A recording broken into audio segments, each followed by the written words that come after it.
और मैंने उधर 3 दफा बोला, मैंने बताया वो बाजवा था, कर लो जो करना है। मार दोगे, ज्यादा से ज्यादा क्या करेंगे, मार देंगे ना, मार दो। कितनों को मारोगे, कितनों को मारोगे, तुम मारते मारते थक जाओगे, हम मरते मरते नहीं थकेंगे। एक अरशद शरीफ गया, 1000 अरशद शरीफ उठे। एक मखदूम शाह चला गया, 1000 उठेंगे, ना भी उठें। मैं तो अपने खुदा को ये कह सकूंगा ना कि मैंने तो अपने हिस्से की क्षमा जलाई। मैं तो ये कह सकूंगा, मैं तो सुरखरू हूंगा। और खुदा की कसम उठा के कह रहा हूं, शहीद अरशद शरीफ हमारा काम आसान कर गया। मखदूम साहब, दहशतगर्दी ये लोग रोक नहीं सकते, मुल्क में करप्शन रोक नहीं सकते, और 72 साल के एक बूढ़े इंसान को कचहरी में धक्के दे रहे हैं। और देखें शेख रशीद के साथ क्या सलूक हो रहा है। फवाद चौधरी के खिलाफ फिर एक FIR दर्ज हो गई है। अभी सुनने में आया है कि इमरान रियाज के खिलाफ कोई और कार्रवाई भी हो सकती है, आपके खिलाफ भी कोई कार्रवाई हो सकती है। 2 हिस्से हैं इसमें। सबसे पहले तो मैं आपको ये बताना चाहूँगा कि मुझे ज़ाती तौर पे ये लग रहा था कि शेख रशीद की गिरफ्तारी के बाद ज़र मुबादला के ज़खायर 3 अरब से ना 45 अरब हो जाएंगे, और इमरान रियाज की गिरफ्तारी के बाद हम पेशावर सानहे के नेटवर्क तक पहुँच जाएंगे। लेकिन ऐसा नहीं हो सका और हमारी तवज्जो कहीं और थी। अब फवाद चौधरी साहब पे इन्होंने डाल दिया है कि वो नशे में थे। ये इनका अपना जहनी गंद है ना, जो जहनी गंद, औरत नंगा करना, वीडियोस बनाना या शराबें डालना, ये इनकी अपनी आदतें हैं जो ये हम पे डालते हैं। मेरे पे भी डाल दो कोई औरत, मेरे पे भी डाल दो शराबें, क्या हो जाएगा? ये कौम अंधी है, इन्हें सब नजर आ रहा है। मुझे तो लगता है ये कौम अंधी है अभी तक। नहीं नहीं, जिस तरह कौम को निकलना चाहिए इस तरह कौम निकल नहीं रही है। ये जागेगी थोड़ा, ये कौम पिसी हुई है और फिर भी ये कौम नहीं निकल रही है। अभी तो मैं इस कौम को कसूरवार ठहराऊंगा। 75 साल नींद थी, उसके बाद ना ये उठ के अंगड़ाई ली है। अभी ये घर से नहीं निकले, लेकिन ये जो अंगड़ाई ली है ना उठ के, यही नेमत है। एक शेर है राजा साहब कि निकाल लाया हूं एक पिंजरे से एक परिंदा, अब इस परिंदे के दिल से पिंजरा निकालना है। 75 साल पहले कायदे आज़म मोहम्मद अली जिन्ना ने पिंजरे में से परिंदा तो निकाल दिया, 75 साल तक इस परिंदे के दिल से पिंजरा नहीं निकल सका, ये गुलाम रहा। और मैं आपको एक और बात बता दूं, आपको लग रहा होगा कि ये जो खुदा की कसम, ये पाकिस्तान की तारीख जब लिखी जाएगी ये सबसे सुनहरे दौर के तौर पे याद रखा जाएगा। मैं अंधा था, मेरी बीनाई वापस आई है, मेरी आंखों के आगे पर्दा लग चुका था, मुतालिया पाकिस्तान की ऐनक थी जो कुछ और नजर नहीं आता था। ये तो हमारी आंखें खोलने वाले 10 महीने थे, इन्होंने हमारी बीनाई लौटाई है। अब हम सब देख रहे हैं, अब अपनी खैर बनाओ। तुम साहब स्टैब्लिशमेंट गिरफ्तारियाँ कर रही है, सारी बात में स्टैब्लिशमेंट को यहाँ पे कसूरवार ठहराऊंगा, क्योंकि स्टैब्लिशमेंट ही सारे बंदे गिरफ्तार करा रही है। इमरान रियाज साहब ने उस दिन बोला है कि सियासी पार्टियों की कोई औकात नहीं है कि मेरे ऊपर पर्चा दें, और चीफ जस्टिस साहब अभी तक बेबस है, और मैं तो उन्हीं को ये कसूरवार ठहराऊंगा स्टैब्लिशमेंट को। और मैं ये आपको अभी आपसे पूछना चाहता हूँ कि ये स्टैब्लिशमेंट इमरान खान को नाअहल करने जा रही है, और इस पर आप क्या कहेंगे?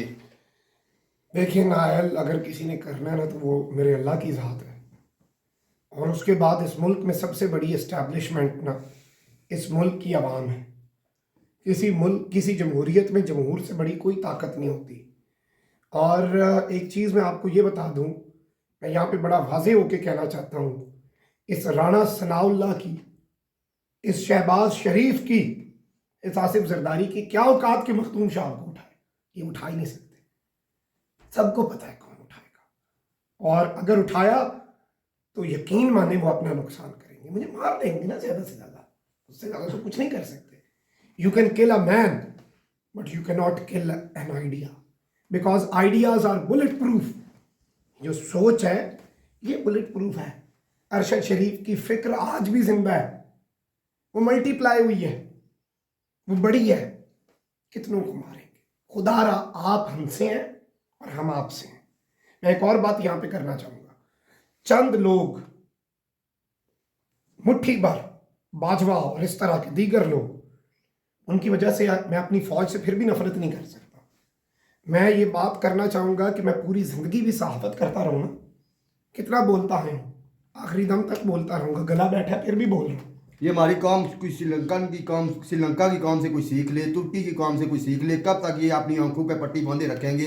देखें कि अरशद शरीफ शहीद हो गया है, खान साहब को गोलियां लगी हैं, इमरान रियाज साहब गिरफ्तार हुए हैं, जो रिफात साहब के खिलाफ कार्रवाई हुई है वो गिरफ्तार हुए हैं, शेख रशीद साहब गिरफ्तार हैं जो इनके पार्टनर हैं, और आपको भी धमकियाँ मिल रही हैं।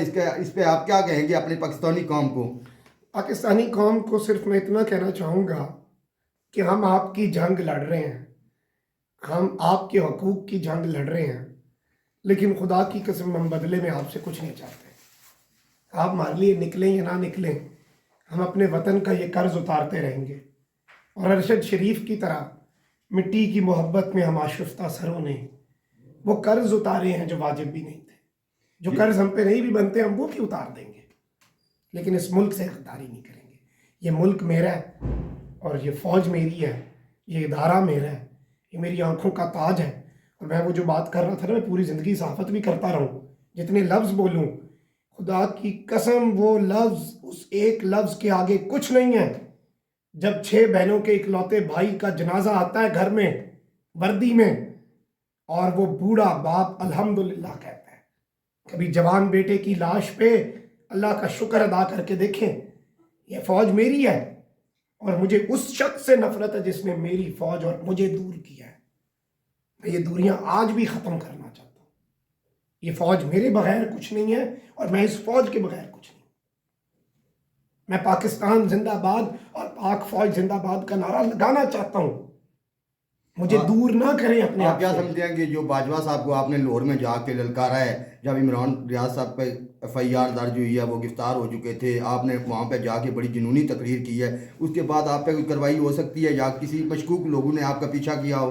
मैं वापस आ रहा था लाहौर से, मोटरवे पर ना 2-3 बड़े मशकूक अफराद बार बार देख रहे थे, तो एक के पास मैंने जाके कहा कि मैं खुद अपनी लोकेशन बता दूंगा या फिर मैं खुद आ जाऊंगा। आपको काले वीगो का शौक है, मैं अपने वीगो में आ जाऊंगा, ठीक है? तो आप इतनी मेहनत ना करें, ये मुल्क मेरा है। आप मुझे पाकिस्तान से निकाल सकते हैं, मेरे अंदर से पाकिस्तान नहीं निकाल सकते। मैं पाकिस्तान जिंदाबाद का नारा लगाता था, मैं पाकिस्तान जिंदाबाद का नारा लगाता हूँ और मैं पाकिस्तान जिंदाबाद का नारा लगाता रहूँगा। मेरा ये सॉफ्टवेयर कोई अपडेट नहीं कर सकता, और जो सॉफ्टवेयर अपडेट करना चाहता है उसका अपना सॉफ्टवेयर करप्ट हो चुका है। भैया, जहाँ पे आप लाहौर किसी जगह पे आप फुटपाथ के ऊपर खड़े होकर नमाज अदा कर रहे थे, आप क्या कहेंगे? देखें, वो एक दोस्त ने लगा दी, मेरा और मेरे अल्लाह का मामला है, लेकिन चले उससे भी एक मैसेज ज़रूर गया उन ज़मीनी खुदाओं को जो ज़मीन पे खुदा बनना चाहते हैं कि एक खुदा हुआ है जिस पे हमारा ईमान है और वो ईमान कोई कमज़ोर नहीं कर सकता। आप क्या समझते हैं कि एस्टेब्लिशमेंट के साथ खान साहब के मुज़ाकरात चल रहे हैं? चल रहे हैं, एस्टेब्लिशमेंट पैगामात भेज रही है, लेकिन एक चीज़ खान साहब के लिए भी, आज अगर उन्होंने कॉन्स्टिट्यूशन ऑफ पाकिस्तान पे कॉम्प्रोमाइज़ किया तो ये कौम उनके भी खिलाफ बोलेगी, जो कि वो नहीं करेंगे। I know him very well.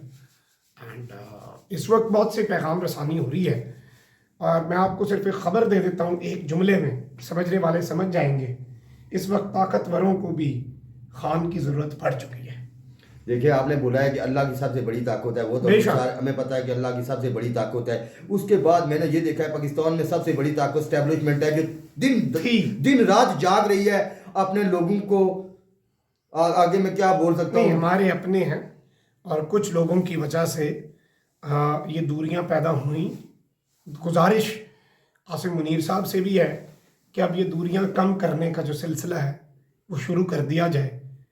एक कदम बढ़ेगा, ये इतना प्यार करते हैं आपसे कि ये 10 कदम बढ़ाएंगे, लेकिन this is the time. Arshad Sharif शहीद के केस पे आप चीफ जस्टिस पाकिस्तान को क्या अपील करेंगे? मैं ये समझता हूँ कि उन्हें ना ही जगाएं, डिस्टर्ब ना हो जाए। और आखिरी सवाल मेरा, ये साफ़ी कब तक एक होंगे? इनके पे इसी तरह तशद्दुद होता रहेगा? अंग्रेज़ ने जैसे डिवाइड एंड रूल किया था ना, ये इस वक्त डिवाइड एंड रूल कर रहे हैं हमें। हम भी गलत थे बहुत सी जगहों पे। जब दूसरी साइड पे तशद्दुद हुआ ना, तो मैं भी गलत था, हम सब गलत थे, लेकिन अब तो सबको समझ आ जानी चाहिए, एक हो जाना चाहिए। बहुत शुक्रिया मंजूर साहब, बहुत शुक्रिया।